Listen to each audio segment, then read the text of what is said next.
রাজধানীর ট্রাফিক ব্যবস্থাপনা নিয়ে বিস্তারিত জানাতে সায়েন্স ল্যাব থেকে যুক্ত হচ্ছেন সহকর্মী আলিমুজ্জামান সাফওয়ান। সরাসরি যাচ্ছি তার কাছে। সাফওয়ান, এখন ট্রাফিক ব্যবস্থাপনা কেমন দেখছেন?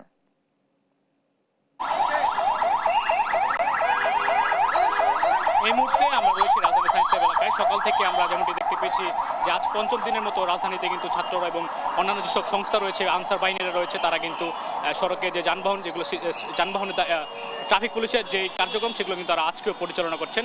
এই মুহূর্তে আমরা সায়েন্স ল্যাবে রয়েছি। এখানে আমরা দেখতে পাচ্ছি যে ঢাকা কলেজ, মুন্সি আব্দুর রউফ আইডিয়াল কলেজের শিক্ষার্থী এবং পাশাপাশি রেড ক্রিসেন্টের সদস্যরা ট্রাফিক নিয়ন্ত্রণে কাজ করছে। তারা সকাল থেকে কিন্তু তাদের উপস্থিতি কিছুটা কম থাকলেও বেড়াবেলার সাথে সাথে তাদের উপস্থিতি এখন লক্ষ্য করা যাচ্ছে। তারা কিন্তু আজকে রাজধানীর প্রথম কর্মদিবস রবিবার হওয়ায় যানবাহনের চাপ কিন্তু অনেকটা বেশি। তারপরেও কিন্তু আমরা রাজধানীতে যতটুকু ঘুরেছি কোথাও তেমন কোনো যানজট দেখতে পারিনি। অত্যন্ত সুশৃঙ্খলভাবে তারা তাদের দায়িত্বগুলো পালন করে যাচ্ছেন। এই মুহূর্তে আমরা একজন আনসার সদস্যের সাথে কথা বলতে চাই।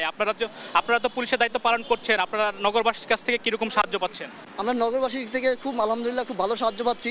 মানুষ খুব স্বাচ্ছন্দ্যবোধ করতেছে, মানুষ খুব উৎসাহ দিচ্ছে আমাদেরকে। মানে মানুষ খুব, এক কথায় যে বলা যাচ্ছে যে মানুষ খুব স্বাচ্ছন্দ্যবোধ করতেছে, যে মানুষ আমাদের আইন দেখে, মানে আমাদের সিগন্যাল দেখে এরা খুব স্বাচ্ছন্দ্যবোধ করে। এরা কেউ এখন পর্যন্ত কোনো রকম বিভ্রান্তবোধ হয়নি। আর পাশাপাশি মানুষ বিভিন্ন রকম আমাদেরকে সাহায্য করতেছে। কেউ খাবার দিচ্ছে, কেউ পানি দিচ্ছে, কেউ ছাতা দিচ্ছে। যে আমরা কিছুক্ষণ আগে বৃষ্টিতে ভিজে ডিউটি করছি, তো মানুষ কিছু দেখে আমাদেরকে ছাতা দিয়েছে, খাবার দিচ্ছে, বিভিন্ন রকম আমাদের সহযোগিতা করতেছে। আপনারা তো ট্রাফিক নিয়ন্ত্রণে কাজ করছেন, সবাই কি ট্রাফিক নিয়ম মেনে চলছে কিনা? হ্যাঁ, তারা মেনে চলতেছে এবং যারা না মানতেছে তাদের আমরা এক পাশে নিয়ে তাদের যে পরিবহন আছে ওইটা রেখে তাদের সাময়িক সময়ের জন্য এখানে রেখে আমাদের সাথে তাদের দায়িত্ব পালন করতে বলি। ইভেন যাদের আপনার লাইসেন্স নাই বা তাদের 6 মাস হয়ে গেছে লাইসেন্স মেয়াদ উত্তীর্ণ, তাদের আমরা পাশে রেখে তাদের ওই একই রকম শাস্তি দিয়ে, অর্থদণ্ড না দিয়ে আমাদের কাজে সহায়তা করার জন্য তাদের উৎসাহিত করি।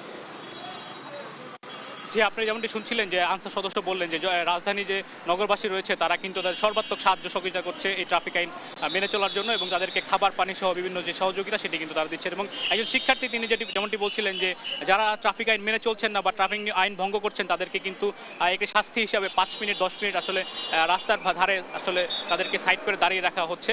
তবে সবাই আসলে স্বতঃস্ফূর্তভাবে তাদেরকে সাহায্য সহযোগিতা করে যাচ্ছে এবং রাজধানীর যে ট্রাফিক ব্যবস্থা সেটি কিন্তু পুরোপুরিভাবে আসলে তাদের নিয়ন্ত্রণে রয়েছে। কোনো ধরনের বিশৃঙ্খলা কিন্তু কোথাও দেখা যাচ্ছে না। এই ছিল রাজধানীর সায়েন্স ল্যাব মোড় থেকে আমার কাছে থাকা সর্বশেষ তথ্য।